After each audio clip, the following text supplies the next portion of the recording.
Je ne suis pas superstitieuse, mais j'ai grandi. J'ai grandi dans une île où la superstition est extrêmement présente. Je me rappelle les soirs de cyclone, lorsque nous n'avions pas de lumière, et pour rajouter à la peur du cyclone, on nous racontait des histoires de monstres, et toutes les légendes de l'île de la Réunion réapparaissaient. Et parmi ces histoires, parmi ces légendes, celle de Citaran. Bonjour Gaëlle, Bonjour Charlene. bienvenue à la librairie Autrement. Merci pour cette nouvelle invitation. Je me souviens d'être venue pour la première fois en 2020, au moment de la sortie d'un monstre est là derrière la porte. De l'eau a coulé sous les ponts depuis. Beaucoup d'eau. Après ce petit monstre, comme tu l'appelles si bien, peux-tu nous dire ce qui se cache ici dans Sud Sauvage? Or, je dirais qu'il y a un lien entre le premier roman et ce recueil de nouvelles fantastiques. Dans Un monstre est là derrière la porte, une petite fille, que l'on appelle la petite Desceinte, dit que ses parents lui racontaient toutes sortes d'histoires de monstres pour guillotiner sa curiosité et lui faire perdre toute envie de parler. Eh bien, je dirais que Sud Sauvage est le recueil qui énumère enfin toutes ces fameuses histoires de monstres que les parents du premier roman racontaient à leur petite fille. Le monstre est donc le rhizome qui parcourt à la fois mon premier livre et puis ce nouvel ouvrage. Puis il y a d'autres monstres, évidemment. Je dirais surtout des monstres abstraits, tels que la peur et surtout le doute.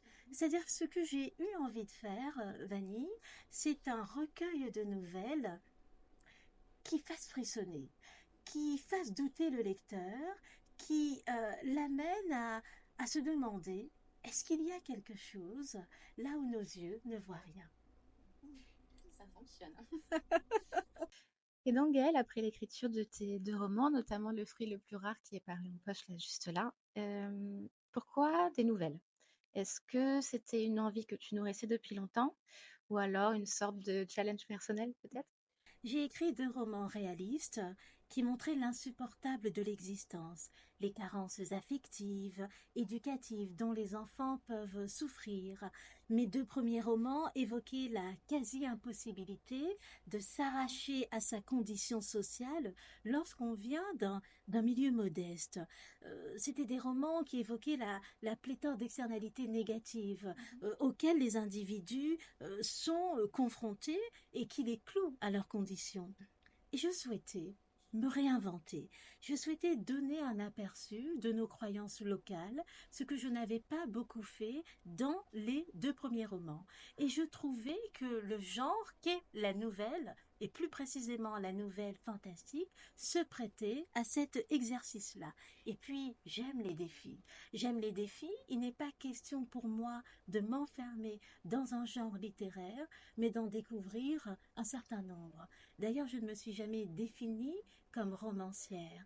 Je me pose tout simplement comme une écrivaine, je dirais, à son berceau, ce qui signifie que oui, j'écrirai des romans, oui, je ferai aussi des recueils de nouvelles, et pourquoi pas après un roman épistolaire ou, que sais-je, un recueil de poésie. Il s'agit d'écrire, il ne s'agit pas de se cantonner à un genre. Quelle est la part de vrai ici, Gaëlle? J'ai été interpellée, notamment à la lecture du premier texte, Chien-loup, ou encore du jour où Mauricia est morte, Mhm. où il y a un dialogue avec Monseigneur Gilbert Aubry. Alors, est-ce vraiment toi qui t'exprimes? Est-ce que cette rencontre a vraiment eu lieu? Ou est-ce de la pure fiction? Cette rencontre a véritablement eu lieu. Je connais Gilbert Aubry. La plupart des Réunionnais le connaissent en tant qu'ancien évêque de l'île de la Réunion, où on salue son travail. Moi, je le connais en tant qu'écrivain. En tant que poète, nous avons été amenés à participer à un colloque ensemble. Nous avons été amenés également à nous retrouver en compagnie d'un autre historien pour parler littérature, pour parler histoire de la Réunion. Conséquent, lui et moi, nous nous connaissons.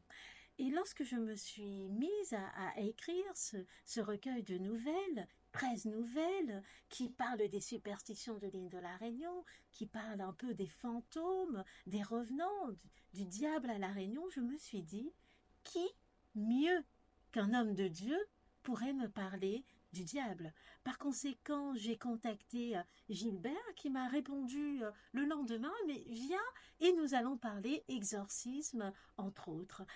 Et c'est ce qui m'a permis d'écrire une nouvelle qui s'intitule donc Le jour où Mauricia est morte, où je le fais intervenir au début du texte et également à la fin. Pour rédiger ce recueil de nouvelles, j'ai fait un travail de journaliste, un travail de sociologue, et je suis allée à la rencontre des Gramounes, qui sont des bibliothèques porteurs d'histoires, de légendes toutes plus fantastiques les unes que les autres, et j'ai contacté également Gilbert Aubry. Il y a 13 nouvelles dans ce recueil, Gaëlle. J'imagine que ce n'est pas complètement dû au hasard. Pas complètement, non. Es-tu superstitieuse? Eh bien, je ne suis absolument pas superstitieuse. Je n'ai de surcroît aucune appartenance religieuse. Il n'en demeure pas moins que je me définis comme un être profondément spirituel et qui n'hésite pas à prier quotidiennement. La question c'est à qui? Peut-être à moi-même. Je ne suis pas superstitieuse, mais j'ai grandi. J'ai grandi dans une île où la superstition est extrêmement présente. Je me rappelle les soirs de cyclone, lorsque nous n'avions pas de lumière, et pour rajouter à la peur du cyclone, on nous racontait des histoires de monstres, et toutes les légendes de l'île de la Réunion réapparaissaient.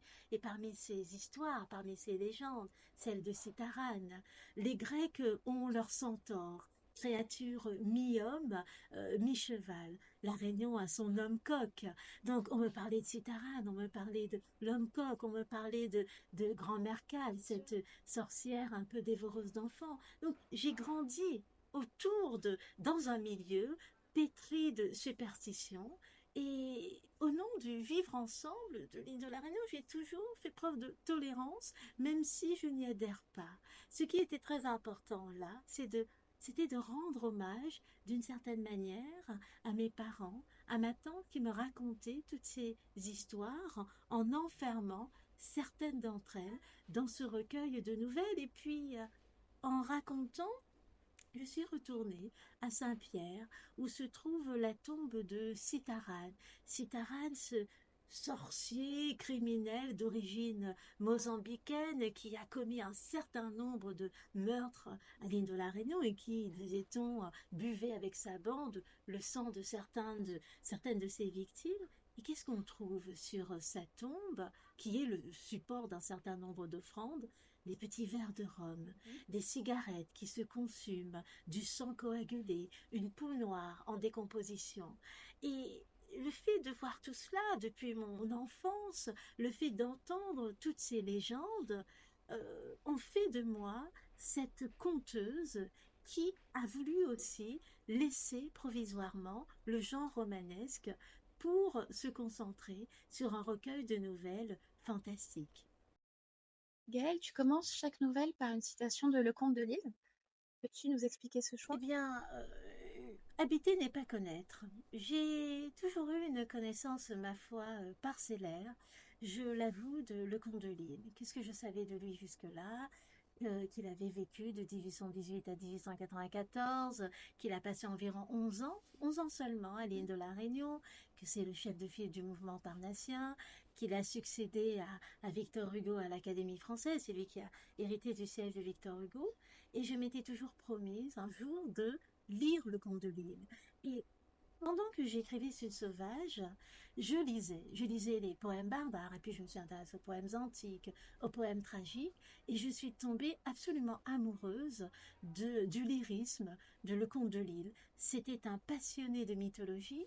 Il se trouve que moi-même j'ai enseigné le latin ainsi que ce qu'on appelle l'histoire de l'Antiquité. Je connais bien les civilisations gréco-romaines et dans sa manière de décrire aussi les paysages de l'île de la Réunion, je me suis retrouvée. Alors je me suis dit, pourquoi ne pas utiliser les citations de Lecomte de Lisle comme des épigraphes et qui indiquerait la teneur du texte de la nouvelle que je m'apprête à raconter. C'est aussi une manière d'amener les lecteurs, un peu comme moi, à redécouvrir ce poète.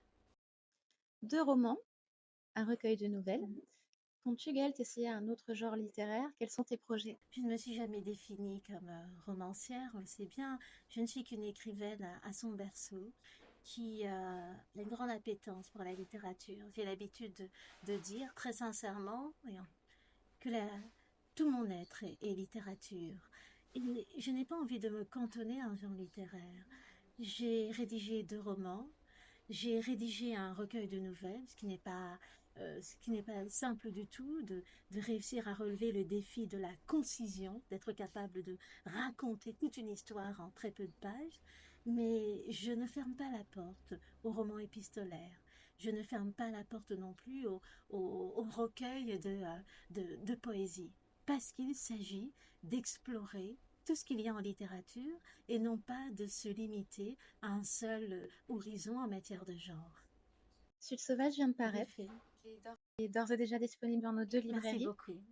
Nous invitons nos lecteurs, alors, amateurs de frissons ou amoureux de littérature, à venir le découvrir et nous lui souhaitons le même succès que tes 2 précédents ouvrages. Merci beaucoup pour cet entretien, chère Vanille, avec un prénom aussi sublime. J'ai envie de dire le fruit rare. Eh bien, c'est toi. Merci beaucoup, Gaëlle. Merci.